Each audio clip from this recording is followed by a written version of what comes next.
بالکل ٹھیک ہے.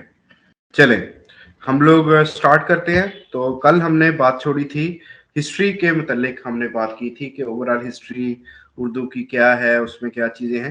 دوسرا سوال جو اس حوالے سے اچھا, یہ ہسٹری بتانے کا بنیادی مقصد آپ لوگوں کو وہ ایک آؤٹ لک یا ورڈ ویو دینا تھا, اردو کی پوری ڈائمینشنز سمجھانی تھی کہ جن کے اندر رہتے ہوئے سوالات جو ہے آتے ہیں. یعنی کہ اگر آپ کو کوشچن یاد بھی کرتے ہیں تو وہ کس دور سے تعلق رکھتا ہے, وہ اس سے آپ کو یاد کرنے میں آسانی ہوگی. اب ٹرمینالوجی کے حوالے سے بات کرتے ہیں کہ اردو میں ٹرمز کیسے ہوتی ہیں. ہر شعر, سب سے پہلے جو اردو کی ٹرم آتی ہے اسے کہتے ہیں شعر. شعر ایک کلام موضوع شعر کہلاتا ہے. کلام موضوع یعنی ایسا کلام, ایسی بات جس میں ایک خاص لے پائی جائے وہ شعر ہے. اور اس میں اس کو باندھا جاتا ہے, یعنی کہ شعر کو چنیدہ الفاظ کے ساتھ کہا جاتا ہے. شعر میں ہم ہر لفظ بلا سوچے سمجھے, جس طرح زبان میں نثر میں ہم لوگ استعمال کرتے ہیں, ایسے نہیں کر سکتے, بلکہ شعر کے اندر مخصوص الفاظ کے اندر مخصوص اوزان کے اندر رہتے ہوئے بات کہی جاتی ہے. شعر میں بنیادی طور پر 2 مصرے ہوتے ہیں, اور یہ ہم ردیف اور ہم کافی بھی ہو سکتے ہیں اور اس کے بغیر بھی ہو سکتے ہیں. مصرع کیا ہوتا ہے؟ شعر بنیادی طور پر, اس کو انگلش میں کپلٹ بولتے ہیں, یہ 2 مصروں پر 2 لائنوں پر مشتمل ہوتا ہے. آدھے شعر کو یا ایک لائن کو, شعر میں سے ایک لائن کو مصرع کہا جاتا ہے. قافیہ اس سے اگلی چیز آتی ہے. ایک شعر کے اندر وہ الفاظ جو ہم آواز ہوتے ہیں, جیسے دوا, گلا, جیسے روا, جیسے ہوا, یہ چاروں الفاظ جو میں نے بولے ہیں ان کی آخر ایک ہے, شروع مختلف ہے. تو ایسے الفاظ جو شعر کے آخر میں یا آخر سے کچھ پہلے آئیں اور یہ بار بار پوری غزل کے اندر ریپیٹ ہو, ان کو قافیہ بولتے ہیں. ردیف قافیہ کفا سے نکلا ہے اور اس کا مطلب ہوتا ہے ہم وزن الفاظ. اور اس کے بعد ردیف ہے. ردیف ردف سے نکلا ہے, جس کا مطلب ہے گھوڑے کے گھڑ سوار کے پیچھے بیٹھنے والا. یعنی یہ قافیہ کے بعد شعر کے اندر آتا ہے, اس لیے اسے ردیف کہتے ہیں. جیسے وہ جو ہم میں تم میں قرار تھا, تمہیں یاد ہو کہ نہ یاد ہو, وہی وعدہ یعنی نباہ کا, تمہیں یاد ہو کہ نہ یاد ہو. ابھی قرار تھا, نباہ کا, اس کے بعد ہے تمہیں یاد ہو کہ نہ یاد ہو. ابھی قرار تھا اور کا ہم آواز الفاظ ہیں, تو اس لیے اس کو کا اور تھا قافیہ ہے. لیکن تمہیں یاد ہو کہ نہ یاد ہو, یہ الفاظ بار بار دہرائے جاتے ہیں, یہ ایک سے الفاظ رہتے ہیں, اس لیے اسے ردیف کہا جاتا ہے. مطلع کسی غزل کے پہلے شعر کو جس میں دونوں مصرے ہم قافیہ اور ہم ردیف ہوتے ہیں مطلع کہلاتا ہے. اس کا یہ تالا سے نکلا ہے, توئے لام عین, مطلع تالا یعنی طلوع ہونے کی جگہ. اور مقطع قطع سے نکلا ہے, جس کا مطلب ہے کاٹنے کی جگہ. اب کاٹنا, غزل جس شعر پہ ختم ہوتی ہے اس کو مقطع کہتے ہیں. اب مقطع کی 2 خصوصیات ہیں, جس طرح مطلع کی 2 خصوصیات ہیں, مقطع کی بھی 2 خصوصیات ہیں. مطلع کے بارے میں بات کرتے ہیں. مطلع طلوع ہونے کی جگہ, اس کی 2 خصوصیات ہیں. نمبر 1, اس کے دونوں مصرے ہم ردیف اور ہم قافیہ ہوں, اور نمبر 2, اس کے دونوں مصرے ہم ردیف اور ہم قافیہ ہوں, اور یہ غزل کا پہلا شعر ہو. مقطع, اس کی بھی 2 خصوصیات ہیں. ایک, یہ غزل کا آخری شعر ہو. دوسرے نمبر پر اس میں شاعر اپنا تخلص استعمال کرے. اب یہ تخلص کیا چیز ہوتی ہے؟ شاعر, یہ صرف فارسی اور اردو شاعری میں موجود ہے کہ شاعر لوگ غزلوں میں استعمال کے لیے, اشعار میں استعمال کے لیے اپنا ایک خاص نام رکھ لیتے ہیں, جو ان کا اصل نام بھی ہو سکتا ہے یا وہ فرضی نام بھی ہو سکتا ہے, بعد میں اختیار کیا گیا نام بھی ہو سکتا ہے. اس ایسے نام کو تخلص کہتے ہیں. تو مقطع کے اندر تخلص ہونا ضروری ہے اور غزل کا آخری شعر ہونا ضروری ہے. اگر کوئی کہے کہ اگر مقطع کے اندر یا غزل کے آخری شعر کے اندر شاعر نے اپنا تخلص استعمال نہیں کیا تو اس کو کیا کہیں گے؟ تو اس کو آخری شعر کہیں گے، غزل کا آخری شعر کہیں گے، اس کو مطلع نہیں کہیں گے. سو یہ ہے. اچھا ٹھیک ہے، ٹھیک ہے، بالکل ٹھیک ہے.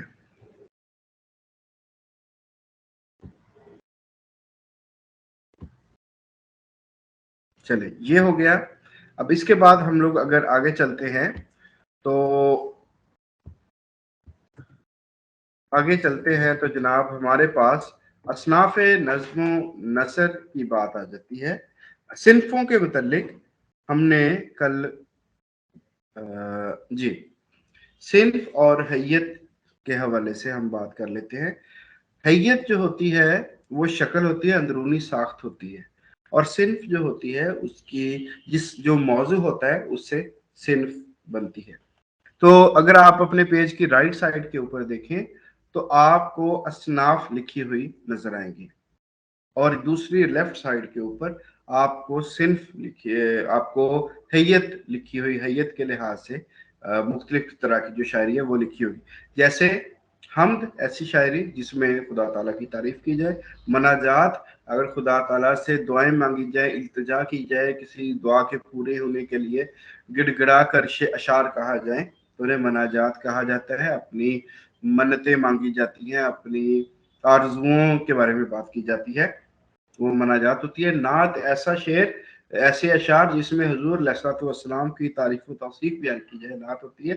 منقبت اگر آپ حضور علیہ الصلوۃ والسلام کے علاوہ دوسرے انبیاء کرام کی، صحابہ کرام، تابعین، تبع تابعین، اولیاء کرام، صوفیاء کرام، علماء، مشائخ اور اپنے محترم مکرم مذہبی بزرگان کے لیے آپ کوئی شعر لکھنا چاہیں، کسی بھی طرح کی کلام موضوع کہنا چاہیں تو وہ منقبت ہوگا. لیکن اگر آپ کہیں کہ آپ تعریف لکھ رہے ہیں، تعریف بیان کر رہے ہیں، اور آپ کسی بادشاہ کی، حاکم وقت کی، کسی نواب کی، کسی اس مادی دنیا کے کسی اعلیٰ عہدے دار کی تعریف و توصیف بیان کرنا چاہ رہے ہیں تو اس کو ہم لوگ قصیدہ کہتے ہیں. غزل کا ایک شعر، ایک سوال غزل کے بارے میں کیا آتا ہے کہ غزل سے کیا مراد ہے؟ غزل کے لغوی معنی عورتوں سے گفتگو کرنا ہے، عورتوں سے باتیں کرنا ہے. اور اس میں سے ایک اور معنی بھی ہے کہ غزال یعنی ہرن کی، ایک طرح کی ہرن ہے جس کی بڑی بڑی آنکھیں ہوتی ہیں، اس کے آنکھوں کے اندر جو وحشت ہوتی ہے، اس کی آنکھوں کو بھی غزال یا غزل کہا جاتا ہے. غزال کی آنکھوں کو بھی غزل کہا جاتا ہے. مرثیہ جب کسی مر جانے والے، فوت ہو جانے والے کے غم میں اشعار کہے جائیں تو اسے مرثیہ کہا جاتا ہے. اردو شاعری میں مرثیہ بہت اعلیٰ پائے کی صنف ہے. اس کی وجہ یہ ہے کہ واقعہ کربلا کو ہمارے ہاں ایک خصوصی اہمیت دی جاتی ہے، اور ہمارے شعراء کا ایک بڑا حصہ اس کو بڑی نہایت عقیدت سے اس کے متعلق، اس واقعے کے متعلق شیئر کرنا اپنی سعادت سمجھتا ہے.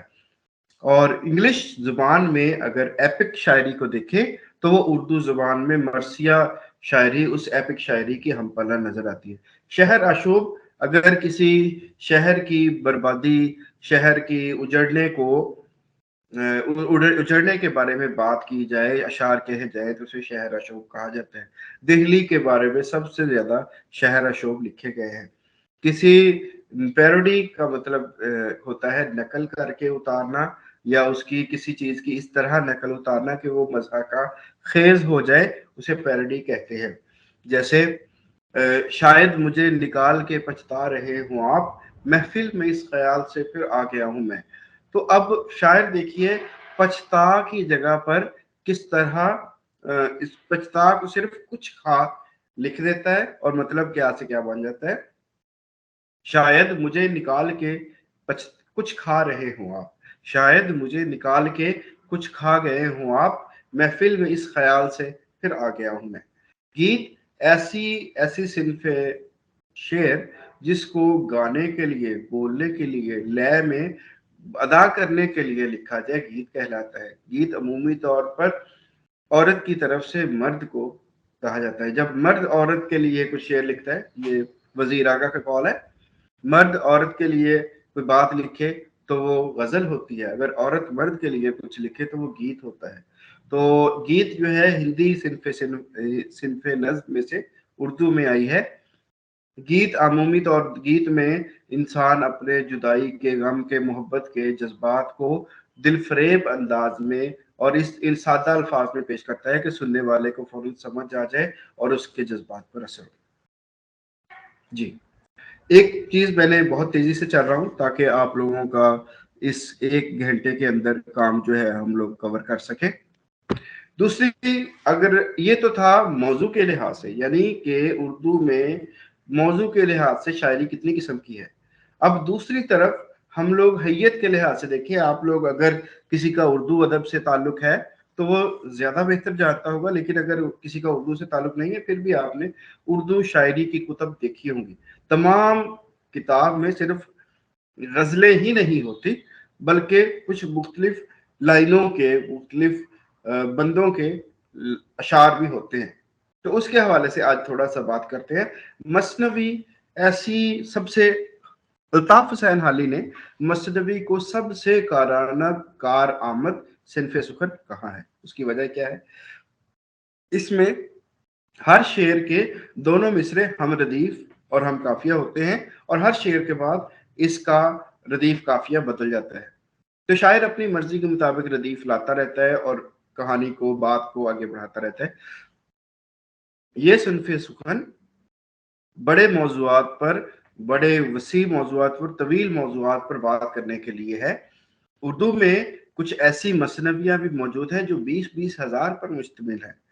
کسی کے بارے میں کہا جاتا ہے کہ اس نے 50,000 پر، کلی کتب شاہ کے بارے میں کہا جاتا ہے کہ درباری ایک شاعر کے بارے میں کہا جاتا ہے کہ اس نے اتنے ہزار، 50,000 کے قریب یا 20,000 کے قریب اشعار پر مثنویاں لکھی۔ ربائی اردو کی سب سے مشکل صنف سخن ہے۔ ربائی کے 24 اذان متعین ہے۔ یہ والا سوال اہم ہے، ربائی کی کتنی اوزان ہے؟ ربائی کے 24 اوزان ہے۔ اوزان وزن کی جمع ہے۔ اردو شاعری میں یا اردو کی تمام قسم کی شاعری میں مخصوص اساتذہ کرام نے مخصوص وزن رکھے ہوئے ہیں۔ اب وزن کیا ہوتا ہے؟ یہ ارکان کی تعداد ہوتی ہے کہ ایک مصرے میں اتنے ارکان آ سکتے ہیں۔ فعلتن فعلتن فعلتن فعلتن، یعنی کہ فے عین لام، فیلن فیلن فیلن فیلن، جیسے میں نے ایک آپ کو وزن بتایا، فے عین لام نون فیلن، یعنی فے متحرک ہوگا، عین ساکن ہوگا، لام متحرک ہوگا، نون ساکن، فیلن فیلن فیلن فیلن۔ تو یہ ایک وزن ہے۔ تو اب وزن کے لحاظ سے اردو ربائی کے 24 اوزان ہیں، یعنی کہ اردو ربائی 24 اوزان میں سے کسی ایک وزن میں کہی جائے گی۔ یہ کسی شاعر کی کہ فن کو ماپنے کی کسوٹی سمجھا جاتا ہے۔ اس صنف سخن کو اردو کے بہت کم شعراء نے ربائی کہی ہے، اور کچھ ربائیاں بہت اچھی بھی ہیں، لیکن یہ فن کا معیار ہے۔ ایک عام شاعر اس پہ ہاتھ نہیں ڈال سکتا۔ اگر ربائی ان 24 اوزان میں سے نہیں ہے تو وہ کتا ہوگا، وہ بند ہوگا، وہ ٹھیک ہے، تو وہ ربائی نہیں ہوگی۔ ربائی وہی ہوگی۔ اب ربائی میں بیسیکلی 4 مصرے ہوتے ہیں، 2 اشعار ہوتے ہیں۔ ربائی کے پہلے 3 مصرے ایک موضوع کو بند کرتے ہیں، ایک موضوع کے بارے میں بات کرتے ہیں، اور چوتھا مصرع حاصل ربائی مصرع ہوتا ہے۔ ربائی کے پہلے دونوں مصرے ہم ردیف ہم قافیہ ہوتے ہیں، تیسرا مصرع بغیر ردیف قافیہ کے ہوتا ہے، اور چوتھا مصرع بھی پہلے دونوں کے ساتھ۔ یعنی کہ اگر پہلے غزل کے 2 پہلے شعر لیے جائیں تو اگر وہ 24 ربائی کے 24 اوزان میں سے ایک ہو تو وہ ربائی بھی بن سکتے ہیں، غزل کے پہلے دونوں اشعار۔ اگر ربائی کا، جس طرح ربائی کے میں نے 2 شعروں کی بات کی کہ پہلے دونوں مصرے ہم ردیف ہم قافیہ ہو گئے، اور دوسرے شعر کا پہلا مصرع آزاد ہوگا اور چوتھا دوسرا مصرع ہم ردیف ہم قافیہ ہو گئے، تو اگر کتا کے اندر، یہ دوسرے لفظوں میں، آسان لفظوں میں بتاؤں، اگر غزل کے پہلے شعر کو ہٹا دیا جائے اور باقی شعر کو رکھا جائے تو وہ کتا بن جائے گا۔ یعنی کتا کے اندر پہلے شعر سے آخری شعر تک تعداد مختص نہیں ہے، 2 اشعار سے لے کر لاتعداد اشعار تک کتا ہو سکتا ہے۔ عام طور پر شعراء کرام 16 اشعار تک کے کتے کو مانتے ہیں۔ تو کتے میں دونوں مصرے ہم ردیف ہم قافیہ نہیں ہوتے, اگر ہو جائے تو وہ غزل بن جاتی ہے, قطع نہیں رہتا. قطع اور غزل میں بنیادی فرق یہ ہے کہ غزل میں ہر شعر آزاد ہوتا ہے, ہر شعر کی گفتگو, ہر شعر میں بیان کیا گیا موضوع آزاد ہوتا ہے, جبکہ قطع کے اندر کسی ایک موضوع کے اندر موضوع کے متعلق بات کی جاتی ہے. ایک بند میں, اب نظم کی طرف آتے ہیں. نظم کی مختلف شکلیں ہیں. اس کو مسمت کہا جاتا ہے. 2 سے زیادہ اگر لائنیں والی نظم ہو جس میں, تو اس کو مسمت کہا جاتا ہے. تو اس میں ثلاثی ہوتا ہے, ربع ہوتا ہے, مخمس ہوتی ہے, مسدس ہوتی ہے. جیسے مسدس سالی آپ نے سنا, تو یہ مسمت کی ہی مختلف قسمیں ہیں, جیسے مسدس سالی. تو یہ یعنی کہ ایک ایسی مسمت, ایسی نظم جس میں ہر بند 2 3 4 5 3 سے لے کر 8 9 مصروں پر مشتمل ہو, تو ایسی نظم مسمت ہوتی ہے. اس میں 2 بھی ہو سکتے ہیں, یعنی کہ 3 مصروں پر بھی مشتمل ہو سکتی ہے, 4 پر بھی ہو سکتی ہے, 5 پر بھی ہو سکتی ہے, 6 پر بھی ہو سکتی ہے. ایسی نظم جو 6 مصروں پر مشتمل ہو, یعنی کہ اس کے ہر بند میں 6 مصرے ہوں, تو اس کو مسمت کہا جاتا ہے, مسدس کہا جاتا ہے. جیسے مسدس حالی, جس کو مد و جزر اسلام بھی کہا جاتا ہے. کل کی کلاس میں, کل کے سیشن میں یہی بات کی تھی کہ سر سید احمد خان نے کہا کہ جب خدا تعالیٰ مجھے روز قیامت پوچھیں گے کہ دنیا سے کیا لے کے آئے ہو, تو میں کہوں گا میں حالی سے مسدس حالی یا مد و جزر اسلام لکھوا کر لایا ہوں. ترکیب بند ایسی نظم ہوتی ہے, ایسی جس کے آخر میں جو مصرع ہوتا ہے, یعنی کہ اگر 4 مصرے ایک ردیف قافیہ والے ہیں اور دوسرے 2 مصرے الگ ردیف قافیہ والے ہوں, تو وہ ترکیب بند ہوتی ہے. لیکن اگر ترجیح بند اور ترکیب بند میں بنیادی فرق یہی ہے کہ ترکیب بند میں ایک مصرے کو یا 2 مصروں کو وہیں پر پہلے 1-2 مصروں کو بار بار دہرایا جاتا ہے. جیسے تندرستی نظم ہے نذیر اکبر آبادی کی, خدا رحمت سے رکھے اور تندرست, اس طرح کر کے تندرست اس طرح کر کے نظم ہے.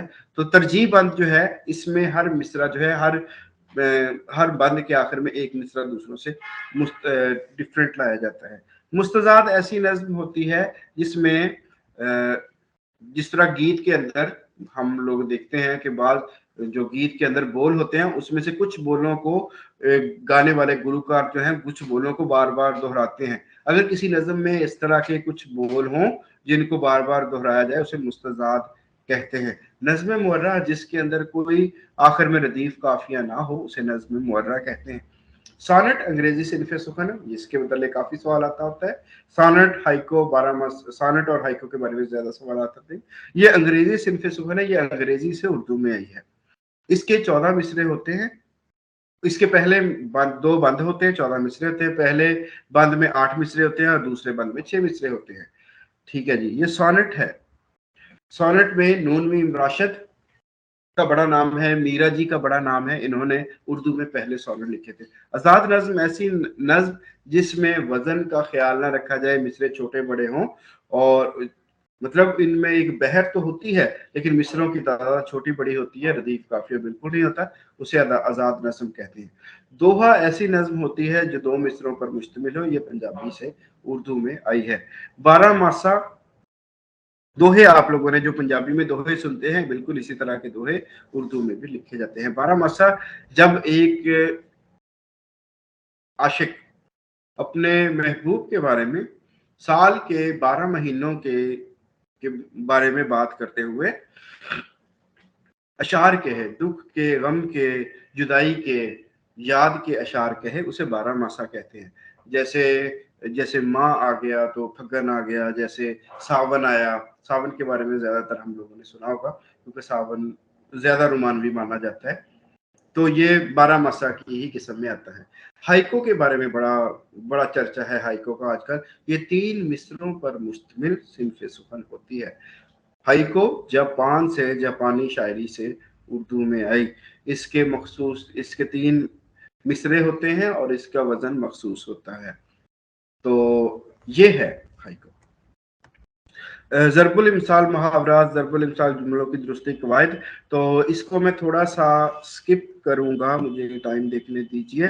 جی ہمارے پاس ٹائم آلموسٹ 30-35 منٹ بقایا ہے، تو اس کو میں محاورہ اور ضرب الامثال کے بارے میں تھوڑی سی بات کروں گا، اور اس کے بعد میں آپ کو پیپر کی طرف لے کے جاؤں گا۔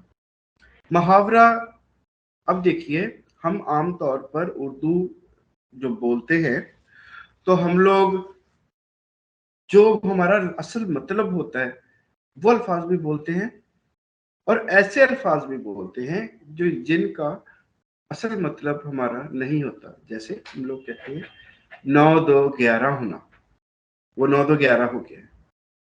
تو اب 9 اور 2 11، وہ ایک آدمی 9 اور 2 11 کیسے ہو سکتے ہیں؟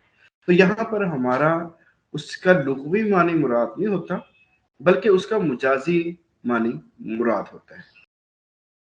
تو محاورے کے اصول کے بارے میں بات کر لیتے ہیں۔ لغوی معنی، محاورے کا لغوی معنی تو ہوتا ہے بات چیت کرنا، یعنی یہ ہوتا استعمال بات چیت کے لیے ہی ہے، لیکن اس سے آپ کی گفتگو دلچسپ، رواں اور ایسی مفاہیم کی حامل ہو سکتی ہے کہ جس کو لوگ بڑے غور سے سمجھے۔ ایک محاورے کے لیے ضروری ہے کہ وہ 2 یا 2 سے زیادہ الفاظ پر مشتمل ہو، ایک لفظ پر محاورہ نہیں ہو سکتا۔ اہل زبان کی بول چال، اس کا کوئی اصول نہیں متعین۔ آپ کہیں نا کہ محاورے کا اصول یہ ہے وہ ہے، نہیں، ایسا کوئی اصول نہیں متعین، بلکہ یہ اہل زبان کی بول چال کے مطابق ہوتا ہے، یعنی جس طرح اردو دان طبقہ اس کو بولتا رہا ہے ویسے ہی اس کو بولا جائے گا۔ اس کے مجازی معنی، یہ مجازی معنوں میں استعمال ہوتا ہے، حقیقی معنوں میں استعمال نہیں ہوتا ہے۔ جیسے اب لفظ آتا ہے میں نے پانی پی لیا ہے۔ اب پانی پینا یعنی کہ پینے کا عمل اپنے حقیقی معنوں میں گلے کے اندر سے کچھ چیز لیکوڈ کو نیچے لے کے جانا پینے کا عمل ہے۔ تو پانی اصلی طور پر پیا ہی جاتا ہے، تو یہ روزمرہ ہے، محاورہ نہیں ہے۔ لیکن غصہ پینا، آنسو پینا، اب پینے کا عمل اس میں ظاہری نہیں ہے، حقیقی نہیں ہے، بلکہ مجازی طور پر ہے۔ تو جس طرح ہم لوگ پانی پیتے ہیں تو مجازی طور پر ایسے ہی میں نے غصے کو ختم کر لیا ہے، جس طرح میں نے پانی ختم کیا، تو یہ مجازی معنی ہے۔ اس میں کمی بیشی ممکن نہیں ہے۔ لائے اس بت کو التجا کر کے، کفر ٹوٹا خدا خدا کر کے۔ اب دیکھیے اس میں کفر ٹوٹنا، کفر ٹوٹنے کا مطلب ہوتا ہے خاموشی ٹوٹنا، خدا خدا کر کے، بڑی منت سماجت کر کے۔ اب خدا خدا کرنا، یہ خدا خدا کرنا تو ویسے اگر اس کا لغوی معنی دیکھے جائے تو اس کا مطلب خدا کو یاد کرنا، تو یہاں پر اس کا مطلب ہے منت سماجت کرنا۔ اب روزمرہ میں یہ اہل زبان کا خاص استعمال ہے، اس کا بھی روزمرہ کا کوئی اصول نہیں، بلکہ اس میں ہوتا ہے کہ جس طرح اہل زبان اس کو استعمال کرتے ہیں اسی طرح اس کو استعمال کرنا چاہیے۔ جیسے کچھ محاورے ہوتے ہیں، جیسے لڑکی نے دوپٹہ پہنا۔ اب ہم لوگ دوپٹہ پہننا بول تو سکتے ہیں، ہمیں پتہ ہے، ہم سمجھ آ جائے گی، لیکن یہ روزمرہ کے خلاف ہے، دوپٹہ اوڑھنا کہتے ہیں۔ اسی طرح یحییٰ رومی اور دانیال کی عمر میں 18-20 کا فرق ہے۔ ہو سکتا ہے یحییٰ رومی اور دانیال میں 18 اور 20 یعنی 2 سال کا فرق ہو، لیکن محاورہ ایسے نہیں ہے۔ تھوڑے فرق کو ظاہر کرنے کے لیے 19-20 کا فرق کہا جاتا ہے۔ اب میری چشم میں درد ہے، اس کا مطلب ہم لوگ چشم نہیں بولتے عام گفتگو میں، ہم آنکھ بولتے ہیں، تو میری آنکھ میں درد ہے۔ تو اب ضرب الامثال کیا ہوتی ہے؟ ضرب الامثال بیسیکلی ایک عالمگیر حقیقت یا مسلمہ حقیقت یا عالمگیر سچائی، اس کے بارے میں بات کرتی ہے کہ جیسے جو لوگوں نے اپنی ہسٹری سے، لوگوں نے تاریخ میں واقعات کے بار بار گزرنے کے بعد ان کو چند الفاظ میں پرو لیا ہو اور وہ سچ پر مبنی ہو، بار بار وہ ثابت ہوئی ہو، تو اس کو ضرب الامثال کہتے ہیں۔ جیسے الٹے بانس بریلی کو، بریلی ایک شہر ہے جس میں بانس بہت پائے جاتے ہیں، تو کسی کام کو الٹے انداز میں کرنا، جہاں پر کسی چیز کی جیسے لیٹ سے کہ میں کمالیہ کا رہنے والا ہوں، تو لیٹ سے کہ کمالیہ میں بھنڈی بہت ہوتی ہے، تو کوئی آدمی باہر سے کراچی سے بھنڈی کمالیہ میں لے کے آئے تو وہ ویسے ہی خلاف معمول بات ہے۔ تو الٹے باس بریلی کو حکم حاکم مرگ مفاجات، حاکم کا حکم چارو ناچار ماننا پڑتا ہے۔